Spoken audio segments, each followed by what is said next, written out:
Ustadz Riza Muhammad merupakan sosok pendakwah yang dikenal dengan ketenangannya. Namun siapa sangka, ia pernah mengalami hal pahit dalam keluarganya di masa lalu.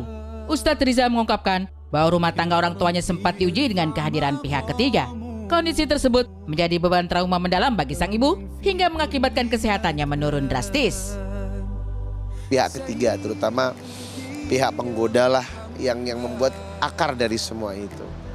Jadi memang ibu nggak terima saat itu kan karena belum bercerai ya Bu ya, belum bercerai, ada pihak ketiga, makanya kan itu yang menjadi beban trauma untuk ibu saya. Makanya itu yang sering berakar kekuatan dendam, marah, emosi itulah yang akhirnya membuat ibu saya sakit. Sebenarnya sakitnya udah diawali dari hipertensi, pecah pembuluh darah hidung, pecah pembuluh darah otak, sampai finally-nya itu stroke. Di tengah kondisi sang ibu yang sempat sulit bergerak selama 6 bulan, Ustadz Riza akhirnya menyadari bahwa kesembuhan bisa datang dari hati yang lapang. Ia pun membimbing ibunya untuk saling memaafkan dengan sang ayah melalui sambungan telepon.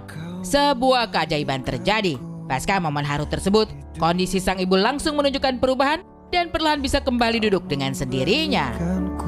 Memang dulu susah banget Kak. Nggak boleh ngobrol, nggak boleh nelpon. Kalau kasih duit hadiah, saya ancam. Akhirnya ibu mau sembuh nggak? Sudah 6 bulan betul-betul nggak bisa gerak, nggak bisa, kayak lumpuh. Ini ajaib. Wala'afina anin nas, memaafkan orang yang bersalah dan dimaafkan akan ada keajaiban. Percaya nggak? Percaya. Telepon, habis nelpon 5 menit habis nelpon bapak, ibu memaafkan, langsung bisa berdiri dengan sendirinya. Iya, duduk maksudnya. Kan awalnya begini Kak.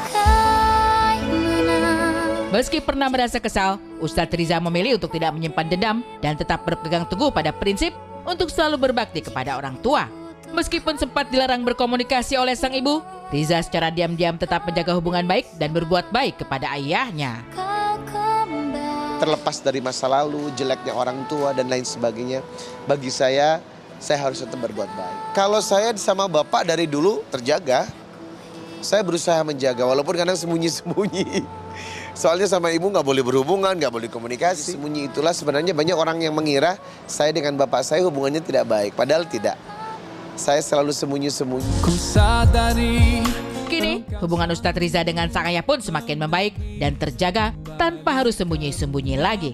Menariknya, sang ibu juga sudah bisa berdamai dengan masa lalu dan kembali aktif berkomunikasi dengan mantan suaminya tersebut. Makin baik karena kemarin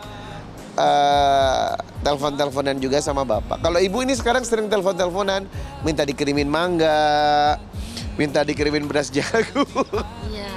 Padahal dulu gak pernah begitu tuh. Sekarang teleponan, kirimin aku mangga ya, kirimin aku beras jagung ya. Gitu. Jadi sekarang udah kayak telepon, kayak teman-teman telepon tiap hari.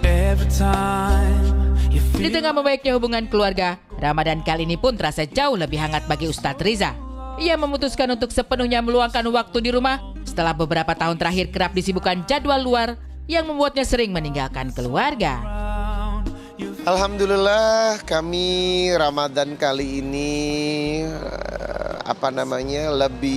lebih semangat lagi karena anak-anak yang perempuan sudah ikut puasa bareng, sahur bareng. Karena hampir berapa lebaran itu saya nggak pernah di sini.